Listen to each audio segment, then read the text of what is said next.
எம்மாடியோ இந்த பொண்ணு நான் இப்படி பாடுது, பாட்டுங்கிறது ரத்தத்திலே ஊறி இருந்தால் தான் இப்படிலாம் பாட முடியும் போலயே. இவங்க பாடத்தை கேட்டு எல்லாரும் அரண்டு போய் மிரண்டு போய் மெய்மறந்து பார்த்துக்கிட்டு இருக்காங்க. இவங்க கண்ணில் தண்ணியே வந்துருச்சு. இவரு நீ இந்த பாட்டுக்கு உன்னே நீ அர்ப்பணிச்சிட்ட அப்படின்ட்டாரு. இவரு என்னடான்னா நீ பாடினதை பார்க்கும்போது சாமி ஆடுற மாதிரி இருந்துச்சு, அவ்வளோ பிரமாதமாக பாடினேன் அப்படின்ட்டாரு. மொத்தத்தில் இப்படி அரங்கத்தையே அதிர வச்சுது கண்டா வர சொல்லுங்க அப்படிங்கிற பாட்டு. இந்த படத்தில் தனுஷ் பற்றின ஒரு மேட்ரு ஒன்று இருக்குது.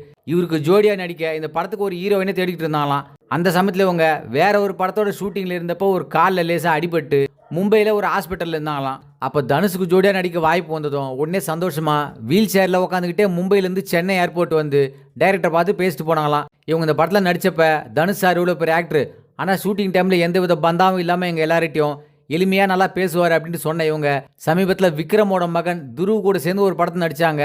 அப்போ இவர் ஷூட்டிங் டைமில் இவங்க கூட நல்லா ஜாலியாக பேசுவாராம். ஒரு நாள் இவர் நாளை காலையில் 8:30 மணிக்கு நான் ஜிம்முக்கு போவேன் அப்படின்ட்டு பேச்சுவாக்கில் சொன்னதும் இவங்க மறுநாள் காலையில் 8:15 மணிக்கெலாம் துருவ் போகிற ஜிம்முக்கு வந்துட்டாங்களாம். ஃப்ரெண்டு மாதிரி ஜாலியாக பேசிக்கிட்டே எக்ஸசைஸ் பண்ணலான்ட்டு இவங்க வந்தா இவரோட கோச்சு சொன்னதை செல்ஃபோனில் பார்த்து எக்ஸசைஸ் பண்ணிவிட்டு இவர் பாட்டு கிளம்பி போயிட்டாராம். இவங்களுக்கு ஒரே ஒரு ஹாய் சொன்னதோடு சரி, அதுக்கு மேலே ஒரு வார்த்தை கூட பேசலையா. மறுநாள் இவர் ஷூட்டிங் ஸ்பாட்டுக்கு வந்ததும் இவங்க கூட வழக்கமாக பேசுகிற மாதிரி ஹாய் அப்படின்ட்டு இவரே போய் ஜாலியாக பேசுகிறாராம். ஒருவேளை இவரோட அப்பா இவரை கூப்பிட்டு உட்கார வச்சு ஷூட்டிங் டைம் தவிர மற்ற நேரத்தில் எங்கேயும் எப்பவும் எந்த பொண்ணுக்கிட்டையும் பேசக்கூடாது அப்படின்ட்டு ஏதாவது அறிவுரை சொல்லியிருப்பாரோ.